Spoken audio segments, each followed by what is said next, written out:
Então a associação foi criada com o objetivo de curar o cuidador familiar. Porque o cuidador familiar é que realmente sofre. Porque o cuidador familiar ele tem consciência do que está acontecendo dentro da casa. Então, a associação... As duas irmãs vieram pela primeira vez à reunião da AFADA, a Associação dos Familiares e Amigos dos Doentes de Alzheimer.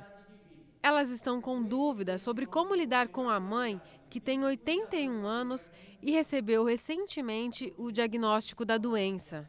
Como agora ela não está querendo comer, está com uma série de sintomas que não apresentava antes, nós estamos procurando uma ajuda para saber como lidar com isso, como tratar isso e saber se nós estamos fazendo certo. Porque a gente não sabe se a gente tem que enfrentar ou deixar ele fazendo do jeito que ela quer. Eu não quero tomar banho. Vai tomar banho? Vai forçar? Não quero comer.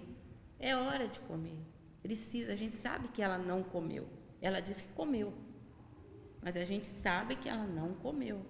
Você vai deixar sem comer? Para tentar responder questões como essa, seu Oswaldo toca voluntariamente a associação. O grupo já tem 15 anos e uma vez por mês ele recebe nesta sala, cedida por uma igreja, pessoas sedentas por conselhos. Mais de 2.000 já passaram por aqui. Como é uma doença incurável, nós temos que aprender a não curar o doente, mas atender a conviver com o doente, para que o doente possa ter uma vida com melhor qualidade. E o cuidador familiar também ele possa ter uma vida de boa qualidade, porque o cuidador precisa viver mais do que o paciente. O seu Herbert se reveza com as irmãs nos cuidados com a mãe. Ele veio à reunião pela segunda vez. Um dos primeiros sintomas da doença foi quando ela começou a pedir por familiares que já haviam falecido. Com o tempo, a família tem aprendido a lidar com a progressiva perda de memória da mãe. Nós fomos orientados para não concordar com ela. Sempre que ela perguntar do pai dela, do irmão dela, enfim, dos parentes, fala, não, eles estão bem. Eles estão bem e eles vêm, a senhora tem calma aí que eles falaram que vêm visitar a senhora. E aí ela se acalma. Ele não esconde o medo em relação ao próprio futuro. Eu nunca imaginei que isso pudesse acontecer com alguém, esse tipo de coisa. E será que isso não vai acontecer comigo? Né? E quando acontecer? E se acontecer? Né? Então, passa a gente conviver com essa preocupação também. Né? Puxa vida, está acontecendo com tanta gente, né? De repente, e se acontecer com a gente? Né? Como que vai ser? Hoje eu estou cuidando da minha mãe, mas quem vai cuidar de mim? Se isso acontecer comigo, né? Isso tudo, isso deixa a gente assim muito preocupado, né? Muito.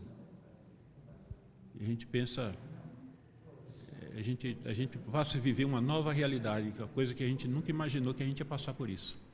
Mas esta neurologista explica que o problema nem sempre é hereditário. A doença de Alzheimer ela é muito prevalente no idoso. A partir de 80 anos, você chega numa prevalência de quase 40%. Nesses casos, não é tão forte o componente hereditário assim. Não quer dizer que o avô teve, o filho vai ter, o neto vai ter. Mas quando a pessoa é mais jovem, 50, 60 anos, tem uma demência mais precoce, aí o componente hereditário é mais forte. Ela conta que não há um exame que comprove a doença. Por isso, o diagnóstico pode demorar. E outra coisa que compromete esse diagnóstico é a própria participação da família e muitas vezes do paciente, que considera que aquele esquecimento que a pessoa tem é um esquecimento normal, é um esquecimento que faz parte da idade, né? E muitas vezes não é assim, já é a própria doença. O amparo dos familiares é parte essencial do tratamento. O seu Oswaldo, aquele que coordena a Associação de Apoio aos Cuidadores aqui em Bauru, recebeu nossa equipe em casa. Ele explica que o carinho com a esposa, que tem Alzheimer, começa desde a proteção na porta. Minha esposa não tem espírito de autodefesa, então para evitar que o mosquito chegue, dá uma picadinha nela, senta nos olhos, na boca, né? Então a minha casa é totalmente com cortina e telas, para evitar a entrada de insetos, né?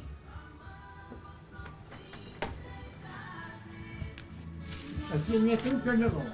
A dona Nancy recebeu o diagnóstico da doença há 21 anos, quase metade dos 50 anos em que os dois estão casados. Quem ajuda o seu Oswaldo nos cuidados com a esposa é a Ivone. Ela está há tanto tempo na casa que é considerada da família. A família do seu Oswaldo é como se tornasse sua família também? Nossa, isso já faz 13 anos, então é como se fosse minha família, viu? É a Ivone quem mantém a esposa do seu Oswaldo bem alimentada. Para esse aposentado que não se cansa de falar de amor, a luta com a esposa não o faz nem um pouco infeliz. É gostoso a gente não fugir da vida. A vida nos ensina a enfrentar as dificuldades da vida. Por esse motivo que eu ainda me sinto feliz. Não de ver minha esposa doente, de eu estar cuidando dela. Do meu filho, na minha ausência, cuidar dela. Da Ivone, na minha ausência, estar cuidando dela. Então são 3 pessoas aqui para cuidar de um doente. Porque um só cuidar de um doente nessas condições, ele adoece, ele fica deprimido, ele para de viver a vida. Então isso faz um mal tremendo para a saúde. Então tem que enfrentar a vida, a pessoa tendo condições, nunca sozinho, sempre tem que ter um substituto para que a gente possa voltar a viver, não a vida normal, mas relativamente uma vida sadia e humana. Tudo isso nos traz força para que possamos continuar a cuidar de quem realmente precisa da gente.